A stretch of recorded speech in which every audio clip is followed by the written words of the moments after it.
Well, all right, let's get this deal started, man. It is great to see a bunch of faces. It's almost Christmas time. Merry Christmas to everybody. This is our last seminar before Christmas. And if you've been to these before, we do these a little different when we get right before Christmas. So tonight's going to be different. We're going to give away some Christmas presents, I guess. We got some big giveaways going on tonight. I've put together quite a bit of stuff out of my own personal tackle. I literally pulled all of this stuff out of my boat today right before I came up here.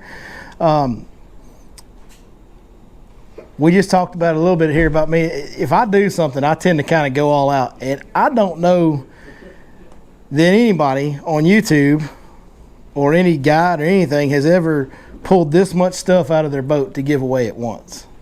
I don't think anybody's ever done it. All these boxes you guys see stacked up, that's all going home with y'all. And there's 6 regular, like 3,500 Plano box type boxes, and there's a bag full of some swim baits, a big bag, and there's something special that we're going to give away also as well. So we like to do things all in around here. I'm an all in or all out kind of guy, so that's what we're going to do tonight. Like I said, we do these Christmas seminars a little different, and we got some new faces in the crowd. We got a lot of familiar faces in the crowd, of course. We got guys that are here at every single one of them. We got guys that come now and again. We got a guy that drove all the way in from Bossier. Mr. John Sherrod, one of the viewers of the channel, drove all the way in from Bossier. We got some young ones in the crowd, so it's a great group tonight. I appreciate each and every one of y'all coming. Now, I know that y'all come here to talk about fishing, and we always talk about fishing. We're going to do things a little bit different tonight. We always do right before Christmas, because we talked about it a little bit in some of the live streams. There are just some things that are more important than fishing. And so I hope y'all can bear with me on some of that tonight. We will do some fishing talk as well, but we got to take care of what's important first. And Christmas is a wonderful time of the year. I love it, man. I love having my kids at the house every day. They just got out of school today. He's from Van, he knows. Got out of school today, and they'll be at home all week next week, and I've scheduled a couple extra days off from guiding and filming and everything to do some stuff with them. So it is a great time of year, and we get, I think sometimes around Christmas we get a little wrapped up in all that. We're worried about who's got the best lights and what are we going to buy for little Johnny and little Susie, and how many presents do they have under the tree. And while I love Christmas, I have a love-hate relationship with Christmas. My kids call me Scrooge. They literally do. I despise, in a lot of ways, how Christmas has become over the years in modern times. Because it's okay to love on your family and to love on others. That's part of what God calls us to do. But it's not okay to put that above loving God. And Christmas is the time to celebrate the ultimate gift that any of us have ever received, whether you know it or believe it or not. In my heart, I believe the best gift that mankind has ever got, we received on Christmas Day, and that's the birth of Jesus Christ, the Son of God. And I need to say this right now: I am by no means qualified to be talking about this. I'm not a preacher of any kind. In fact, I'm a believer, but I don't think I'm a very good one most of the time. And I can't have this conversation with y'all tonight without just keeping some things real. So we're gonna do a little real. Y'all gonna get to go through my therapy session a little bit. But man, 2020's been a crazy year as we near the end of it. It's been a crazy year in the entire world, and I'm sure everybody's had their challenges this year, no doubt about it. There's been a lot of struggle and strife in the world. If 2020 would have been a normal year, it would have probably been the toughest year of my life at home. I have gone through a lot this year, and my family's gone through a lot. Me and my wife actually separated at Christmas last year, and we got back together for a brief stint in the spring and then separated again. And just recently in September we've gotten back together, and it looks like things are going to stick this time, and I sure am hoping that it will. But I felt obligated to fill y'all in on that, because as I look back on everything that's gone on in my life this year, it's a lot like Christmas.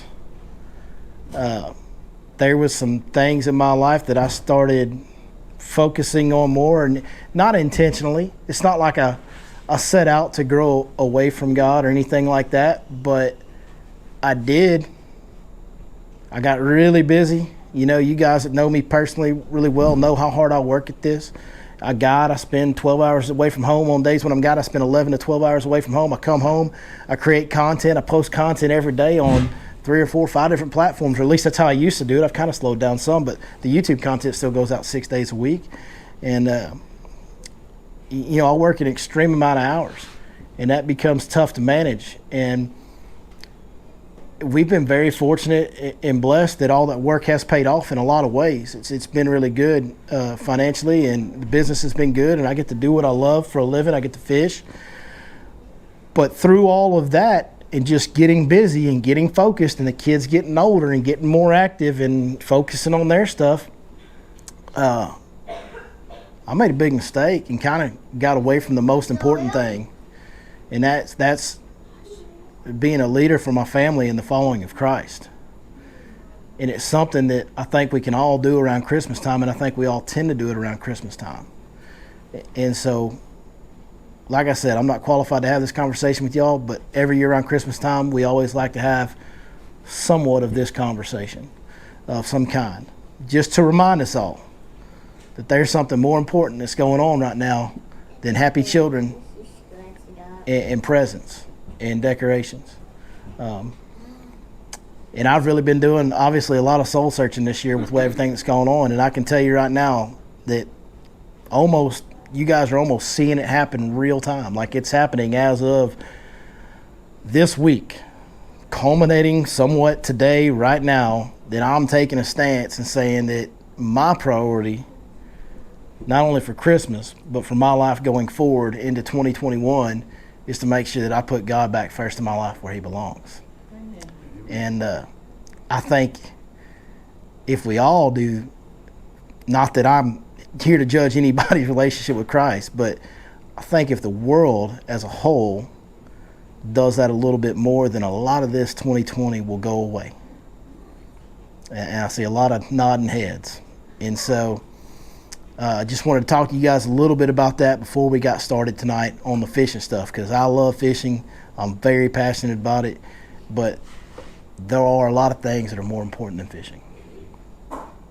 God's obviously the biggest one, family's right behind it, and then, you know, some other stuff we've talked about throughout the week on the content, integrity, things like that. It's all more important than fishing. At the end of the day, fishing is not a big deal in the scheme of things, as fun as it is. So I appreciate you guys letting me throw that out there. It was very personal and very real. That's the real story of what's going on. There was a lot of mistakes made in my life over the last year. And I tried to work through them the best I could and figured out the best I could. And at the end of the day, what I figured out was that I ain't good enough to work through any of it, which I used to know really well. I used to really be aware of the fact that I'm not good enough to work through any of it. In fact, we've got some videos on this channel from years past where I fully admit that there's things that have happened in my fishing career, my guiding career, my content creation fishing career. There's things that have happened that I ain't that good. Like, there ain't no way that I was that good when those things happened to me the way they did. So I regret making the mistakes and growing the direction I did, but I'm really glad that me and my family have survived it together now, and we can kind of go forward. And that is probably the greatest thing about our Lord and Savior, is that he ain't ever going to stop loving you. No matter who you are, no matter how far away from him you try to run, he never stops loving you. And you can always come back. You know what I mean? Like, you can always come back. So that's what's been going on in my life. And I know some of y'all have probably seen some differences and heard some rumblings, especially those of y'all that know me. And there you go. That's most of the story without some of the real detailed stuff. So that's what's been going on. All right, that being said, praise the Lord, let's talk about fishing. We do have a lot of giveaways tonight. I want to hold those till the end if y'all are okay with that. As far as fishing goes, this is a tough time of year. Of course, you can, take the cheat code and go to the power plant lakes, and it's great. Fish are spawning. It's been really cold. For Texas, it's been really cold for the last few weeks consecutively. Really, really cold. A lot of freezing temperatures for us, more than we're used to as far as lows in the morning. And what that does on power plant lakes is that means that they pump that much more. They have to generate that much more electricity. And so all that does is really heat the water up. Even though everything else is cooling off, power plant lakes are kind of heating up, and it really makes those fish start kind of getting active and spawning. And you can go, Monday, I went to Martin Creek Monday morning, and I had 7 casts in a row. I had a bite on a frog. So that was pretty cool to be sitting out there freezing my butt off and catching them on a frog. But that's what happens because the water's not cold. The water was like 64, 65 degrees. Those fish, that's prime spawning temperature there, and they're spawning and doing their thing. And it was good. We had fun that day. But as far as Lake Fork goes, and any of the other cold water lakes you might be fishing, I know this young man's a tournament fisherman for his high school, and so you got to go to all kinds of lakes. And I think that several of y'all probably go to all kinds of lakes around here. You don't only fish Fork. You'll fish derbies and go fun fish. We got so many around here, whether it's Lake of the Ponds or Palestine or whatever. Hey, on all these lakes, we talk about it a lot. What you got to pay attention to is the trend, not the temperature. The water temp today was about 49, 50 degrees. But it's not about the 50-degree water. It's about the fact that water was 56 a few days ago, or 54, whatever it was, It's the trend that matters. And if you look at the weather we haven't had any warm trend cycle in the water for several weeks now. You have a dramatic 10-day cool trend, then it stabilized for just a few days, cooled off a little bit again, stabilized for a couple days, and now it's cooling pretty dramatically again. So that's how the water temp's been going. Man, when that happens, you got to think these fish, it's been fall. A lot of them, if y'all were fishing out here in the fall, you saw these fish were really, really fat, really healthy.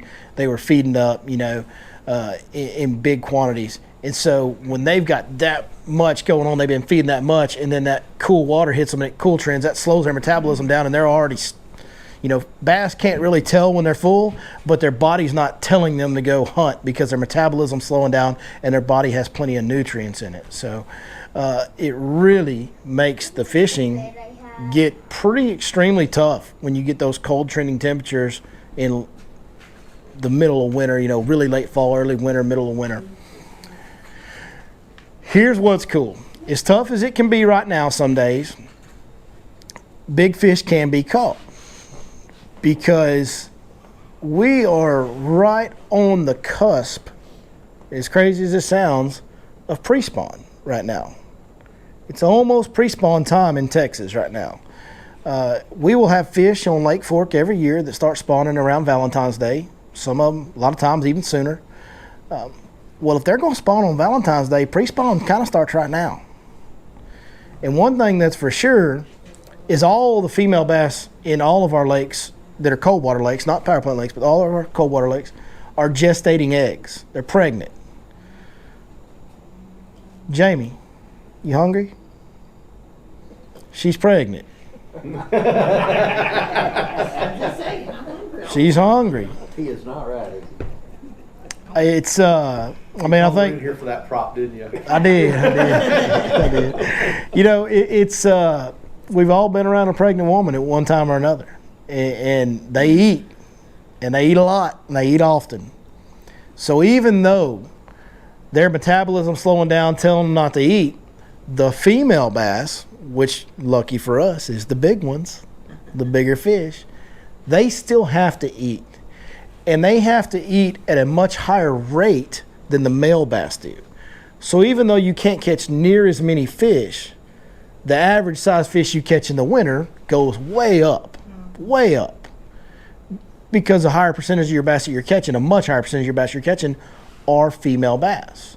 And the bigger they are, the more pregnant they are. The bigger they are, the more eggs they hold, the more they got to eat. So if you've ever heard the old adage that we catch a lot of big fish in the wintertime, that's why.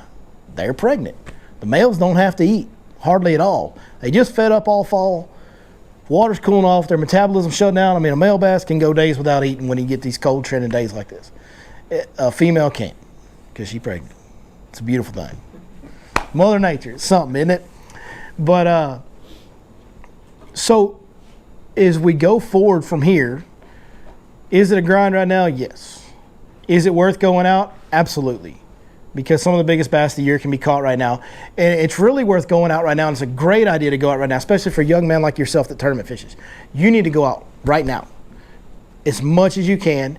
And you need to understand where those fish, you need to go educate yourself and figure out and learn where those fish are positioning, what type of areas are they holding in. And that's going to set you up for success as we progress throughout the year. Because if you can start with them right now and find pods of them all over any lake you go to, okay, you can follow those fish in as it warms up in the shallower water. Because I can tell you guys, the next seminar we have will be in January. And I think it'll be January 1st, won't it? The next seminar will be January 1st, I believe. Yeah, it will. Yeah. 1st or 2nd, something like that. But Friday 1st. Friday the 1st, there you go, it'll be January 1st. So the next seminar will be Friday. So 2 weeks, it's January 1st. Hey, the first time you get a couple of warm nights in a row in January, there will be some really big bags to be caught, really shallow. They will flood into the back of a little shallow drain somewhere in these early warming creeks.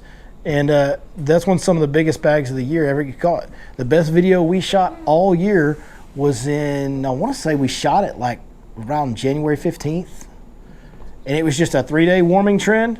And we were fishing drains with, shallow grass, the drains that ran into that shallow grass. And it was like every fish on that lake was chewing, and most of them were big pregnant females. And it was awesome. We feel good about 13. It's not a bad. It's very weather dependent.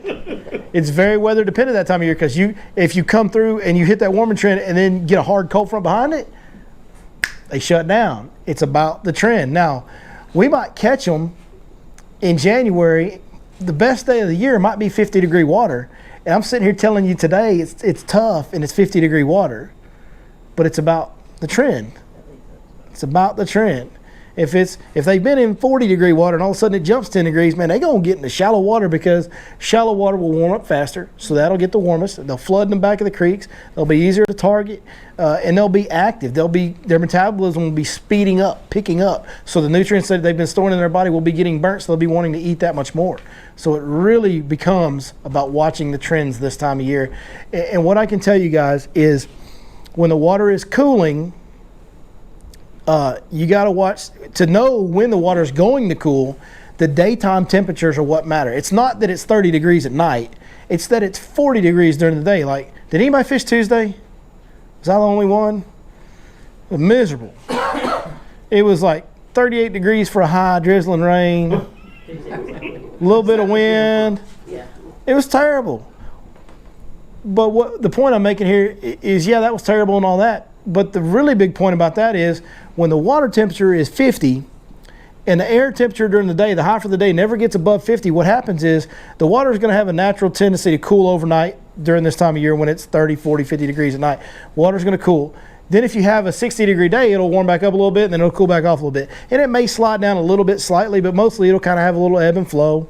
But when it goes down at night and then continues to slightly decline during the day and then goes down again, that's where you get those really big cool trends. And Tuesday was just a nightmare. And it wasn't much better on Monday. It was like 40-something Monday. Like, we still had like multiple days in a row where the daytime temps never got above the water temp.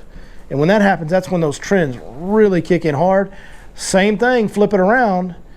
You get a couple nights where the nighttime temperature never gets below the water temp. The water temp will really make that same progressive climb instead of a slow ebb and flow up like it normally will do in a normal case. You get that warm front, you have 60-degree nights, 50-degree nights. When the water's in the 40s, man, that water temp will climb fast, and that's when you really got to be focused on trying to find some shallow water. You get 2 or 3 days of that in a row, you got to really focus on that shallow water and get back there and look for active fish, and quit thinking about the fact that it's January. Guys, I'm telling you, I can't preach it enough. Do not be scared to fish that much water in January under the right trends. Does that make sense, everybody? Yeah.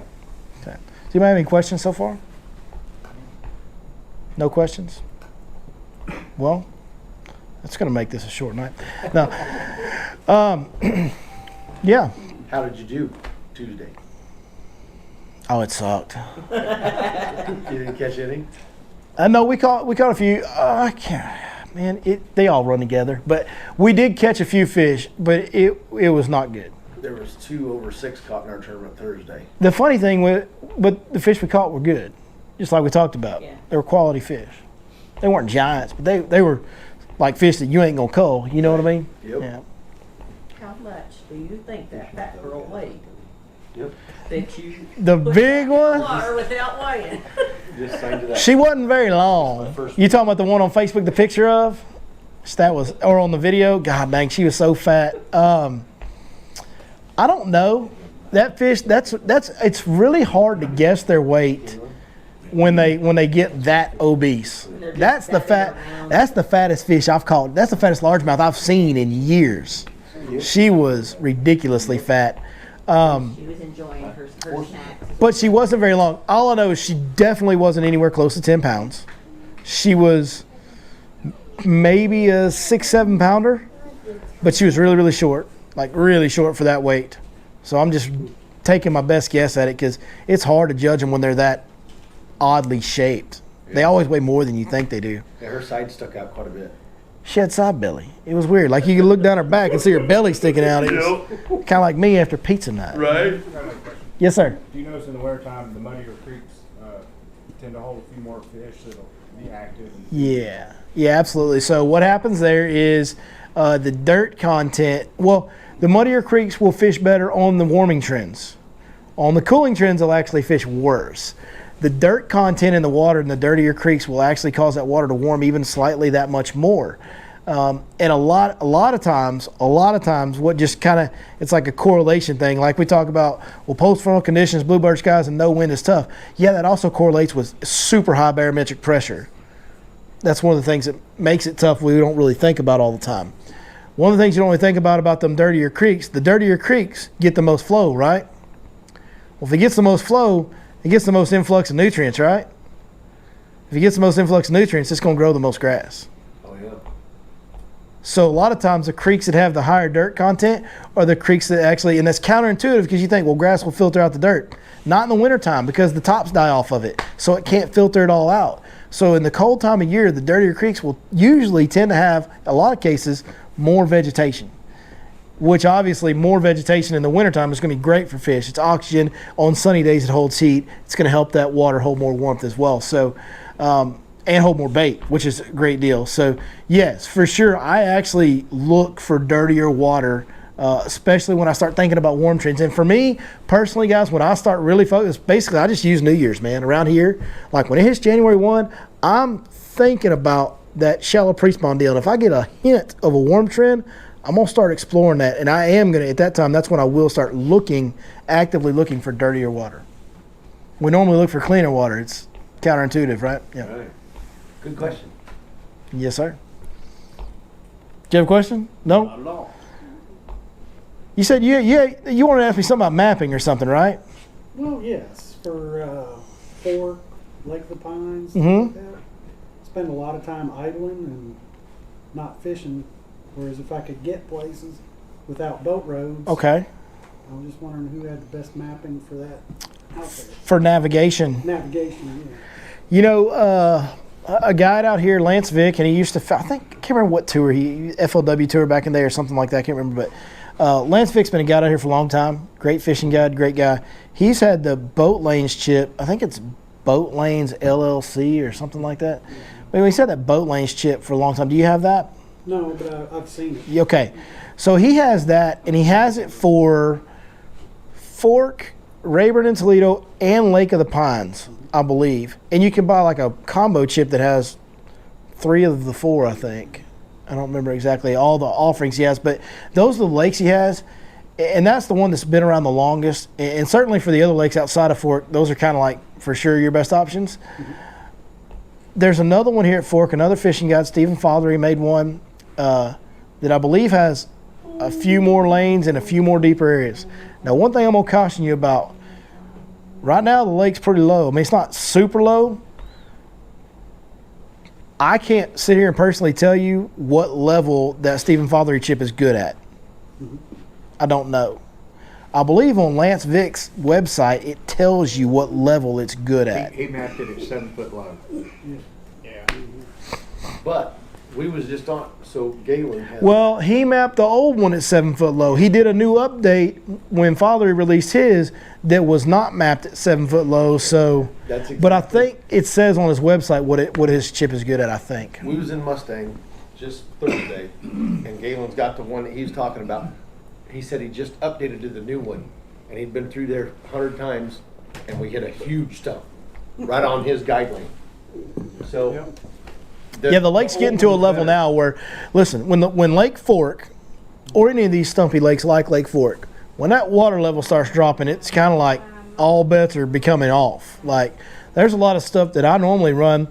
I mean, I've got a lot of stuff out here. I don't even have a boat winch chip. I run everything I run out here. I run by memory, pretty much, and just trails for me running every day. I mean, I've just ran it for 11 years now, and the best thing that happened to me was I moved here at the end of 2009, and in 2011 the lake got to the all-time low, and so I got to learn my way in and out of a lot. Like, and you know, I'm not blessed with a lot of skills, but I've got a great memory, and I can literally, like, I can take you to the mouth of White Oak, and even though it's 2 foot under the surface, I can show you exactly where the stump that I need to turn off of is to this day.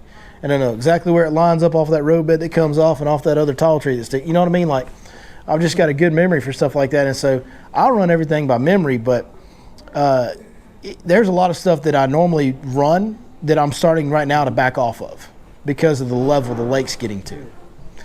Yeah. I seen somebody ask a question somewhere the other day about running up Little Caney, and like how far they can run up Little Caney if they don't know it. I'm like, Not very far. 100 yards. Like, I don't know what to tell you. Yeah. I mean, it's pretty open out there in the mouth. Boy, you get much inside that mouth, and yeah, you better kind of have your line. Right. Especially right now. Last time I was here, I idled all the way back in Caney. I saw boats running, but I was Scared. Well, let me tell you the key. Here's the key around Lake Fork. If there's 3 guys in the boat, follow that one. It's a fishing guide. He runs it every day. Unless it's like, but then that gets sketchy too, because if you follow Eric Wright, all bets are off. 'Cause that dude runs some stuff. Hey, I'll tell you, man, I watched that cat one day. I swear he cut between 2 cedar posts and a fence row. Like, and turned, like, ran down the fence row and then turned between 2 cedar posts. I was like, what are you doing? You ever fish buckbait on Rayburn? Oh, it's been a long time. I was a teenager when I fished Buck One of the Bay. guys in our club run the whole way out. From the Yeah, back. yeah. And I was like, are you crazy? I could see the stumps coming up. In his Yeah, I'm going to tell you, there are guys out there. There are guys out there that it's just, if you don't see wood, it's all good. And they just trim it up and go. There's guys that do that.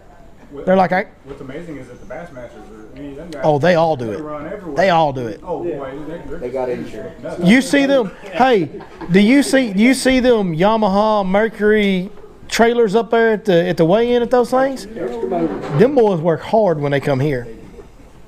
And They they got a good team. they have multiple lower units knocked out every single day they're here. I heard one of the pros on like Fish Bassmaster Elite out here had to place lower unit on his boat. Swindle, I know for sure Swindle replaced his, but there's other guys. Clifford Perch replaced his, and I'm sure there were others that I just don't remember who it was. But yeah, plenty of people had to replace the lower unit, and they do every time they come here. MLF, dude, when they had the MLF out here, you know how they alternate days? Well, that's the best thing ever for them Their day off. motor trailers, because on their day off they go get their lower unit fixed. Man, I was over there, and Shaw Grigsby and Gary Klein are over there. Shaw Grigsby, Gary Klein, and Jacob Prosnick were all over there getting lower units done over at Oak Ridge. Wow. And I like watched them launch and did like a little video for it or whatever, and I just like walked over there and started talking to like just, you know, legends. That's always cool when they come here. But yeah, but those guys, it's different, man. You got to think about what they're doing. Like, it literally is a monetary risk management decision. It's like, The amount of money I could win if is what I could. yeah, if I get to the other spot and get this check, I can get this check. If I take my time, that might cost me a chance to get this check. And if I hit something, then I'm not going to get the check that I probably wasn't going to get anyway, and they're going to replace the lower unit up there for free. So for them, it's a gamble. I will say this, and I don't say this to encourage anybody to drive a boat recklessly. Before I say what I'm about to say, you have to respect water. Water is very, very, very powerful, and you can hit stuff and have, you could theoretically have bad accidents. In my experience, when you hit a stump, and I've hit stumps on plane, when you hit a stump on plane, it's this. That's all that happens. It's not like you go flying out of the boat and smash your face into the console. Like, theoretically, could that happen? I guess so. You hit the wrong one that lifts your boat out of the water or something. Those tall trees. We had a bunch. Why you got to bring up old stuff, dog? And duck hunters love their rebar. Yeah, and that can do damage. Obviously, that's. But as far as like you being put in like physical harm, man, I've hit stumps and it's literally you just kind of it jolts you a little bit. Yeah, it does cost you money. For us, it costs us money. So I'm pretty cautious. That was at idle speed, though. I was just texting and driving, dog. I was texting and driving. For those of you that haven't heard this story, I was texting on my Lowrance. I was texting them waypoints in there on that Lowrance. So this was way before I was guiding. And this is probably back when the lake was 7 foot low. But I was just learning the lake. I had a 17-foot 93 model Pro Gator bass boat with a Mercury 115, you know what I mean? Like old Mariner. Not all that mattered though, it floated, it cranked, and it had the first edition HDS unit on it. And I was proud, sucker, I was proud. But so I had this first time I've ever had anything like this on this electronics, so I'm out there just graphing. And marking waypoints, mapping stuff out. And I was in a wide open area when I started graphing. And I wasn't really paying very good attention. And there were some trees off in the distance, but I was just zigzagging through there. And as I was looking, I was staring at my graph, locked in. Man, there was this one tree over there that grew at an angle out of the water. And all of a sudden, I'm graphing, and then my boat goes like this. And I'm like, and all of a sudden, the water, like the lake's about to come over my gunnel. Like I'm lifted up and tilted to the right. And I'm like, what's going on? I had just idled right up that angled tree and about flipped my boat over.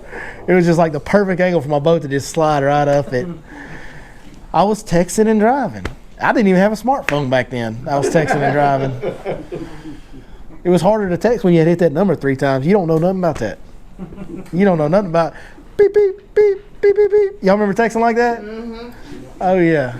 Man, them girls would text you. When I was your age and a little bit older than you, them girls would text you and they like rattle off a text and I'm like, how'd you do that? You get charged like yeah, you did get charged for text. Back then we had pagers, and then the girls would actually write stuff on Well, pagers is even before what I'm talking about. I still couldn't figure out how my friends did that stuff. I was like, Right. They did spelled out on your pager, and I'm like, well, wait a minute, how'd they do that? Yeah. Something else. That's even before what I was talking about, though. You talking about pagers. Right, I'm over there. Right. I just showed you away. Yeah, you told on yourself a little bit there. Just a little bit. Well, any more questions? Yes, sir. I saw you posting about the 360. Mm-hmm.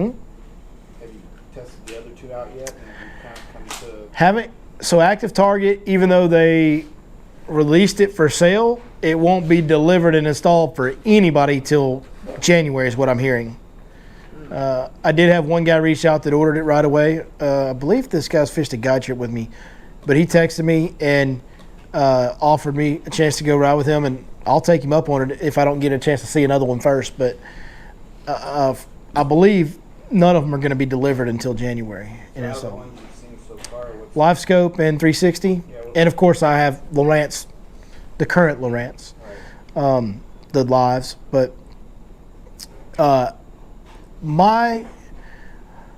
which actually I've got a video coming out Monday about the Live Scope. So we went and kind of used the Live Scope today, and what I did was we took, the video we did Monday with the 360, we went to the same place, went to the same rock piles, the same brush piles, and used the Live Scope on those areas, those exact same areas that we showed you on 360. Now, unfortunately for us, the wind blew much harder today, and that presents a challenge in and of itself with Live Scope, a big challenge. The water had cooled off a lot. The fishing wasn't as good. We couldn't catch them as good. We missed a couple. I think we were only out there for, these are just a couple hour trips to test out electronics, but we caught one good one, but and we missed a couple others, but the bite just wasn't as good and the conditions were worse. So it made it a little bit harder to get a real true reading on what it can do, but I got a pretty good feel for it. My general consensus is that's two completely